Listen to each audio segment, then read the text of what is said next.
The Derana, Sri Lanka's prime time news bulletin.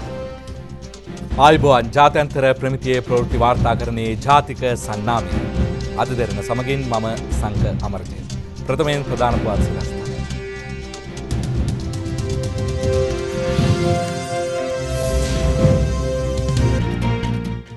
මහනා හිමිගේ ශ්‍රී දේහයේ ආදාහන පූජෝත්සවය රාජ්‍ය ගෞරව සහිතව හෙට. බන්දුල සහ සාලින්ද ශ්‍රී ලංකා නිදහස් පක්ෂ මධ්‍යම කාරක සභාවෙන් ඉවතට. වීගොවින් සල්ලි ලද්දී ජනපති සල්ලි නිකුත් කරයි. අවුරුද්දෙන් පසු තේ රබර් ගන්න රනිල්ගෙන් මිලියන 12,000ක්. හොඳට සිංහල අවුරුද්ද කන්න පුළුවන්.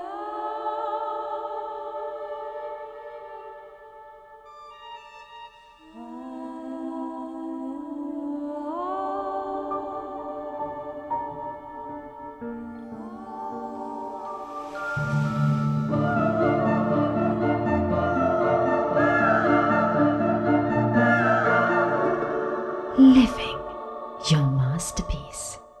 Rossell, eternal elegance.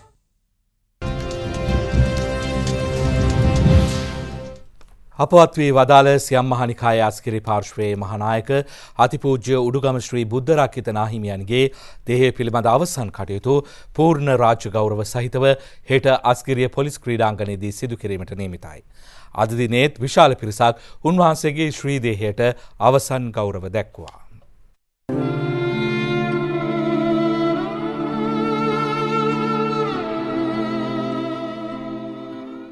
අපවත් වී වදාළ සියම් මහනිකායේ අස්කිරි පාර්ශවයේ මහානායක අතිපූජ්‍ය උඩුගම ශ්‍රී බුද්ධ රක්කිත නාහිමිගේ ශ්‍රී දේහය මෙවන විට තැන්පත් කර තිබෙන්නේ අස්කිරි මහා විහාර සංකීර්ණයේ පවර උපාලි නාහිමි අනුස්මරණ ශාලාවේ.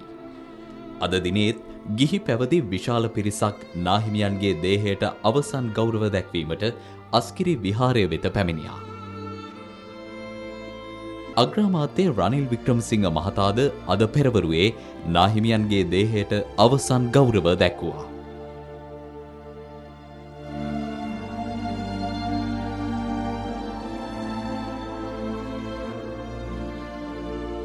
වශයෙන්ම අස්කිරි පාර්ශ්වයේ පමණක් නෙමෙයි බුද්ධ ශාසනයේ ලංකාව පිටරටත් දියුණු කරන්නට කරපු සේවය අපි අමතක කරන්නේ නැහැ. ආරක්ෂක මාණ්ඩලික ප්‍රධානී ජෙනරාල් ජගත් ජයසූරිය, යුද හමුදාපති ලුතිනන්ට් ජෙනරාල් ක්‍රිෂාන්ත ද සිල්වා, නාවික හමුදාපති වයිස් අද්මිරාල් ජයනාත් පෙරේරා සහ ගුවන් හමුදාපති එයා මාර්ෂල් කෝලිත ගුණතිලක යන මහත්වරුන් සහ පොලිස්පති එන්.කේ. ඉලංගකෝන් මහතාද අද අවසන් ගෞරව දක්වනු ලැබුවා.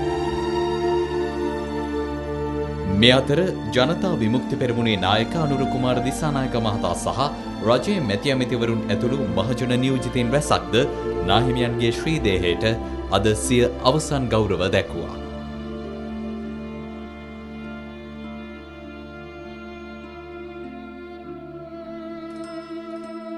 මේ අතර විදේශයන්ගෙන් පැමිණි බෞද්ධ භික්ෂුන් වහන්සේද නාහිමියන්ගේ දේහයට අවසන් ගෞරව දක්වා සිටියා. මේ අතර දිවයිනේ නිල සංචාරයක නිරතව සිටින භූතාන අග්‍රාමාත්‍ය ෂෙරින් ටොප්ගේ මහතාද අස්කිරි මහනාහිමියන්ගේ දේහයට අවසන් ගෞරව දක්වා සිටියා. මහනුවර අස්කිරි විහාර සංකීර්ණයේ නවතම තොරතුරු දැනගැනීමට අප දැන් සම්බන්ධ කර ගන්නවා අද දෙරණ වෙනුවෙන් එහි රැඳී සිටින අනෝජ් ප්‍රගති කරුණාරත්නව. අනෝජ් අවසංක මම යළිත් සජීවීව සම්බන්ධ වන්නේ අස්කිරි පාර්ශවයේ මහානායක අතිපූජ්‍ය උඩුගම ශ්‍රී බුද්ධ රක්කිත මහානාහිමියන්ගේ ශ්‍රී දේහය තැන්පත් කර තිබෙන ස්ථානයේ සිටයි.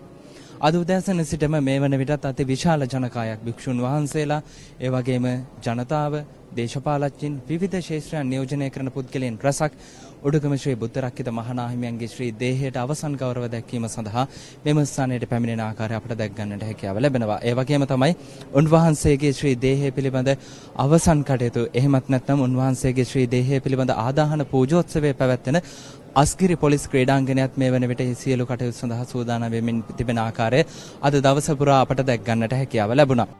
මහානාහිමියන්ගේ දේහය පිළිබඳ අවසන් කටයුතු වෙනුවෙන් මේ වන විට අස්කිරිය පොලිස් ක්‍රීඩාංගණය සූදානම් කරමින් පවතිනවා.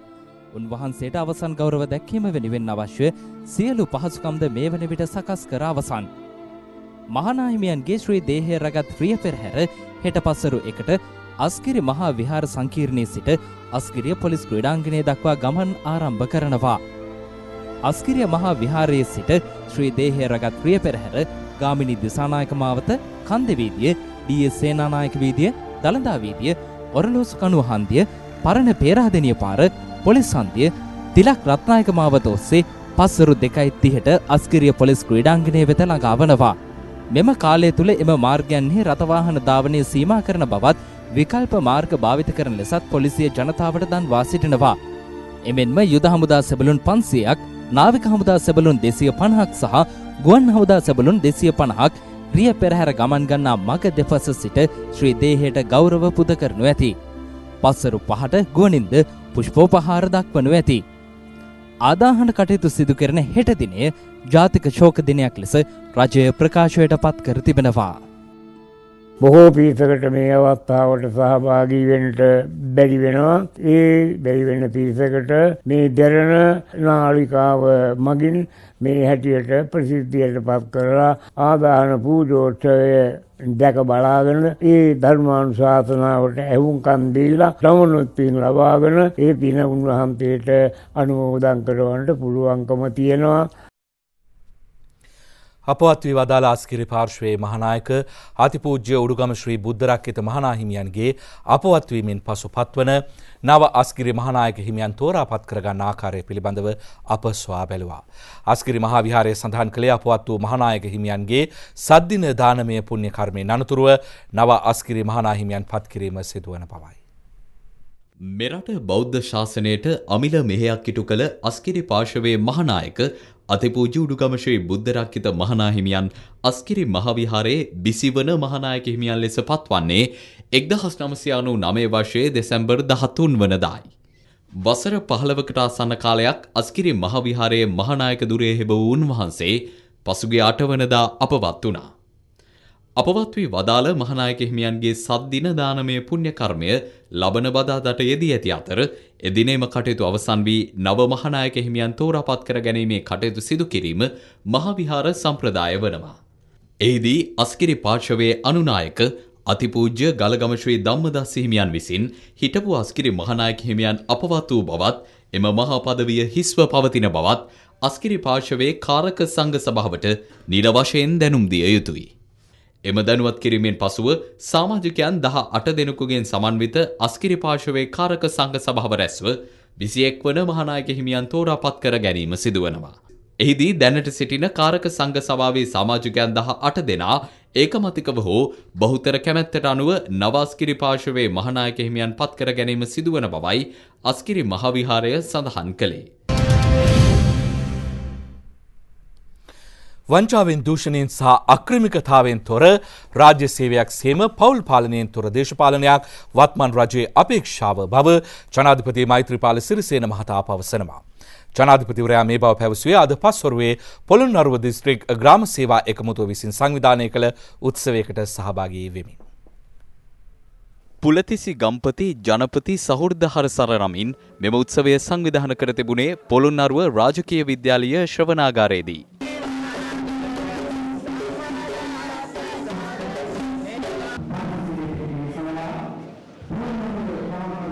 මං කෙරේ ජනතාව ලැබූ විශ්වාසයත් එක්ක මගේ වගකීම අද ඒ මහ ජනතාවට දුන්නු පොරොන්දු ඒ ආකාරයෙන් ඉෂ්ට කරන එක.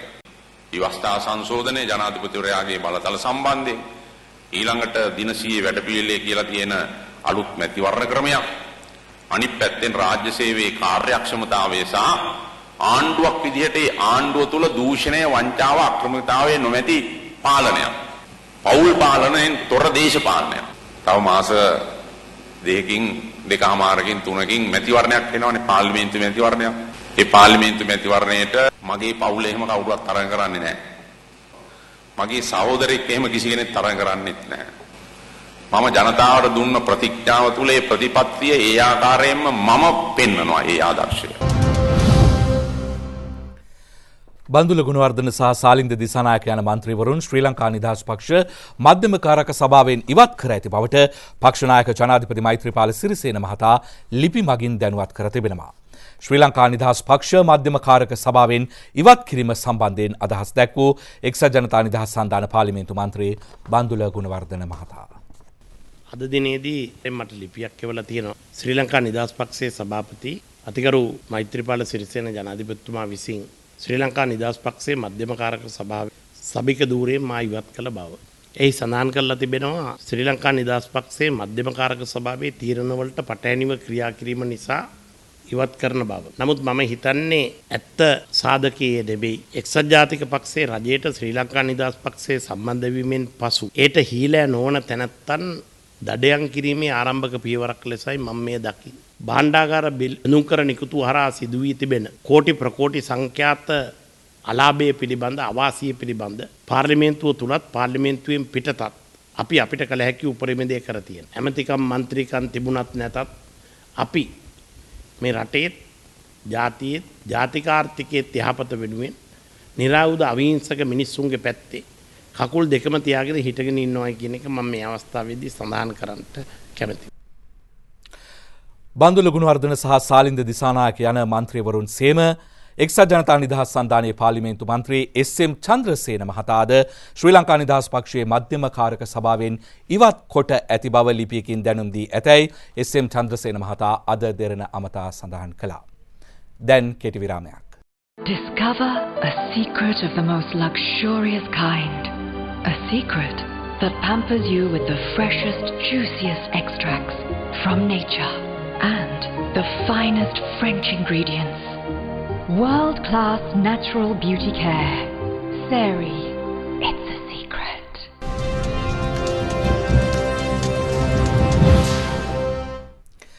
ඔබ අද දෙරණ සමගයි. වී රබර් සහ තේ මිලදී ගැනීමේ කටයුතු අවුරුද්දෙන් පසුව සිදු කිරීමට සාර්ථකව කටයුතු කර ඇති බව අග්‍රාමාත්‍ය රනිල් වික්‍රමසිංහ මහතා පවසනවා. ඔහු පෙන්වා දෙන්නේ සඳහා රුපියල් මිලියන 12,000ක් වෙන්කොට ඇති බවයි. අග්‍රාමාත්‍යවරයා මේ බව සඳහන් කළේ ඇල්පිටිය බස් නැවතුම්පොලේ පැවති ජනහමුවක් අමතමින්. ඇල්පිටිය ප්‍රාදේශීය ලේකම් කාර්යාලය වෙත ගිය අග්‍රාමාත්‍ය රනිල් වික්‍රමසිංහ මහතා එහිදී ගැවිණි මව්වරුන් සඳහා පෝෂණ මළු බෙදා දෙනු ලැබුවා. අනතුරුව ඇල්පිටිය නගරයේ සංචාරය කළ ඒ මහතා ව්‍යාපාරිකයන් මුණ ගැසී ව්‍යාපාර කටයුතු පිළිබඳව විමසා බැලුවා. පසුව ඇල්පිටිය බස් නැවතුම්පොළ වෙත ගිය අග්‍රාමාත්‍යවරයා එහි සිටි ජනතාව ඇමතුවා. අද නිදහසේ හොඳට සිංහල අවුරුද්ද කන්න පුළුවන් කියලා කියන්න කැමතියි. ප්‍රථම වතාවට අවුරුදු 6ක් 7කින් පස්සේ ලංකාවේ ජීවන වියදම අඩු වෙලා තියෙනවා මාර්තු මාසෙ. මේ හැම එකේම අපි බඩු මිල අඩු කරලා තියෙනවා. බඩු මිල අඩු කරා විතරක් නෙමෙයි රජයේ සේවකයන්ගේ රුපියල් 5000ක දීමනාවක් දුන්නා. වී මිල දීලා ගන්න. තේ වලට රබර් වලට මුදල් වෙන් කරලා තියෙනවා. අවුරුද්දෙන් පස්සේ බෙදන්න හරියට කරන්න. ඒත් සම්පූර්ණයෙන්ම තේ රබර් වී වෙනුවෙන් අපි රුපියල් මිලියන 12000ක් වෙන් කරලා තියෙනවා. අද තව එකක් කරනවා. නොමිලේ Wi-Fi දෙනවා. දැන් හරි වැඩේ වෙන්නේ අම්මලා දන්නේ නැහැ තාත්තලා දන්නේ නැහැ මොකද දරුවෝ කරන්නේ කියලා. Wi-Fi වල අරගත්තන් පස්සේ ඒත් අපි අලුත් සමාජයකට යනවා නම් හැම එක්කෙනාට Wi-Fi තියෙන්න ඕනේ. අපේ තරුණයන් ගණනාවට දැනට අතේ මුදල් නැහැ.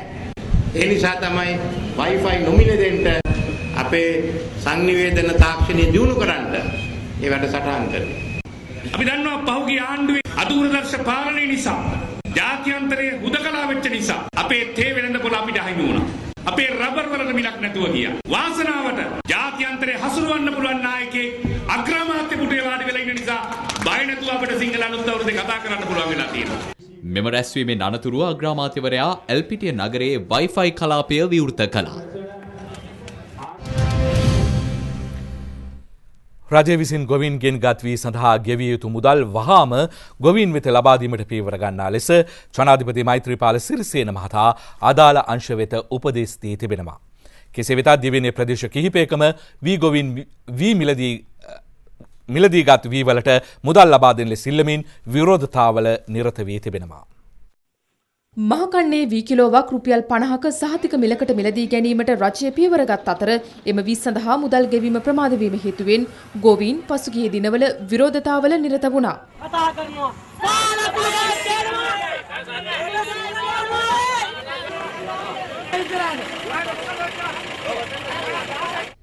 පොළොන්නරුව අරණගන්විල සහ වැලිකන්ද ප්‍රදේශවල ගොවීන් මෙලෙස විරෝධතාවල නිරත වීම හේතුවෙන් සිංහල දෙමළ අලුත් අවුරුද්දට පෙර මිලදීගත් වීතුක සඳහා මුදල් ගෙවන බවට ආහාර සුරක්ෂිතතා අමාත්‍ය ගාමිණී ජයවික්‍රම පෙරේරා මහතා පොරොන්දු වුණා. මම ඇමති විදිහට කියනවා ගොවි ජනතාවට තමන් දෙන වී වලට අපි සිංහල අලුත් අවුරුද්දේ ඉස්සෙල්ලා ඒ දවසේ මුදල් කොහොම හරි ලබලා දෙන්න රජය ක්‍රියා කරනවා. අමාත්‍යවරයා එසේ පැවසුවද අද වනතුරු මිලදීගත් වී සඳහා මුදල් ලබා නොදීම හේතුවෙන් ගොවි ජනතාව මහත් පීඩාවට පත් වුණා. වෙනදා දාපදාසේ පහවත සල්ලි එනවා. දැන් මේ සැරේ දැන් මේ වෙනකම්ම තාම සල්ලි නැහැ. ඉතින් අවුරුද්දේ ළමයෙකුට අන්තිම පෙරළුමක් ගන්නවත් එතකොට ගෙදරට උවමනා කරන බඩු මුට්ටුවක් ගන්නවත් කිසිම දෙයක් නැහැ. වී දීලා අපිට තාම සල්ලි නැහැ. ළමයෙකුට අඳුමක් ගන්නවත් මුකුත් නැහැ. බැංකුවට හැමදාම එනවා අපි පොත බලනවා අපි යනවා. අපි මේ අහන්නේ මේක යහපාලනේද කියලා. දරුවන්ට කන්න තියෙන වීයට තමයි මේ විකුණගෙන දිනපතා මේ ස්ථානට එන්නේ. ලක්ෂයක සල්ලි ගබඩායෙන් අපිට ගන්න තිබුණාට අපි දැන් මේ ලක්ෂයට ණය වෙලා තියෙන්නේ. ඒ මිනිස්සු අපෙන් ඇවිල්ලා සල්ලි ඉල්ලනකොට අපි මොකද කරන්නේ අපිට දෙන්න තැනක් නැහැ. සිංහල අලුත් අවුරුද්ද සමරන්න මෙච්චර මේ මාස 4 කන්නයක් දුක් විඳලා තමන්ගේ අස්වැන්න ලබලා ඒ අස්වැන්නට මුදල් ගෙවපු නැති එකම ආණ්ඩුව තමයි මේ රනිල් වික්‍රමසිංහ මහත්තයාගේ එක්සත් ජාතික පක්ෂයේ ආණ්ඩුව. කෙසේ වෙතත් ජනාධිපතිවරයා අද පෙරවරුවේ වී මිලදීගත් ගොවීන්ට මුදල් ලබා දීමට වහාම පියවර ගන්නා ලෙස උපදෙස් දුන් අතර ඒ සඳහා රුපියල් ලක්ෂ 2500ක මුදලක් මුදල් අමාත්‍යාංශය හරහා සියලුම දිස්ත්‍රික් ලේකම්වරුන් වෙත මුදා හරිනු ලැබුවා. ජනාධිපති මාධ්‍යංශ නිවේදනයක් නිකුත් කරමින් කියා සිටියේ ගොවීන් නගන මැසිවිලි සැලකිල්ලටගෙන ජනාධිපතිවරයා මෙම පියවරගත් බවයි. අලුත් අවුරුදු සමය වෙනුවෙන් ශ්‍රී ලංකා ගමනාගමන මණ්ඩලය මගින් නව බස් රථ ගමන් වාර 3482ක් ක්‍රියාත්මක කර තිබෙනවා. කෙසේ නමුත් දුරගමන් සේවා බස් රථ සඳහා මධ්‍යම බස් නැවතුම්පලේ දිගු පෝලිම් අද දක්නට ලැබුණා.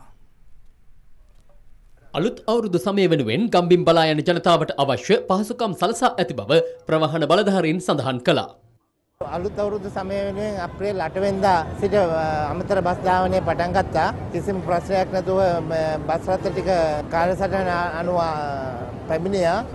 අපි බස් රථ 3482ක් අතිරේක ගමන් වාර ධාවනය කරන්න සැලසුම් කරලා තියෙනවා. ඉතින් මේ කියන කතාවේ සත්‍ය අසත්‍යතාවය කෙතරම්ද කියලා සොයා බලන්න අද දෙරණ අපි මේ ආකාරයට තීරණය කළා. කෙසේ වෙතත් කොටුව මධ්‍යම බස් නැවතුම්පලේ සහ කොටුව වෙස්ටියන් මාවතේ පිහිටි බස් නැවතුම්පලෙහි තරමක දිගු පෝලිම් දක්නට ලැබුණා.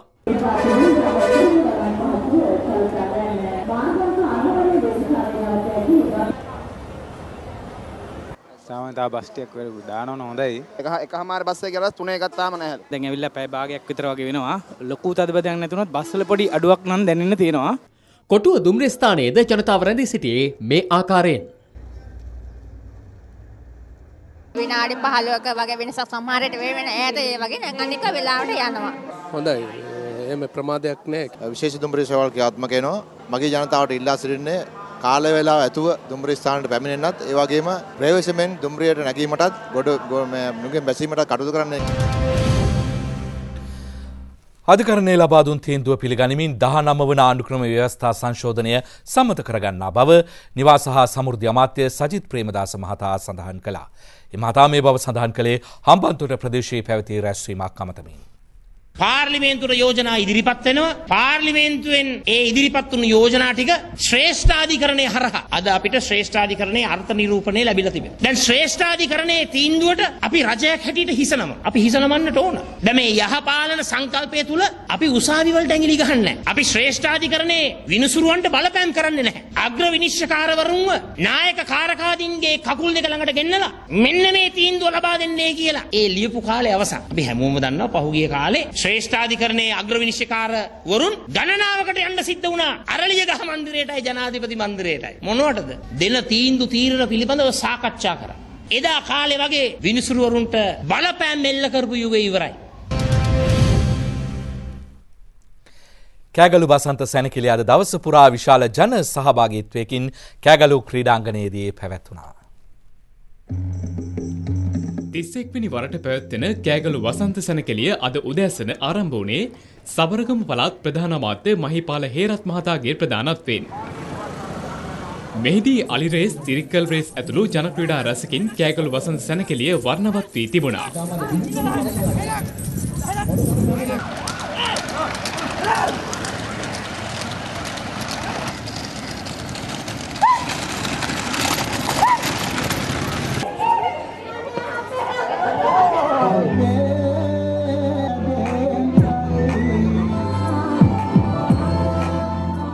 මෙය සබරගමුව පළාත් සභාව සහ කෑකල දිස්ත්‍රික් ලේකම් කාර්යාලයේ සංවිධානය කළ අතර ඒ සඳහා මාධ්‍ය අනුග්‍රහකත්වය ලබා දුන්නේ ටීවී දෙරණ සහ FM දෙරණයි.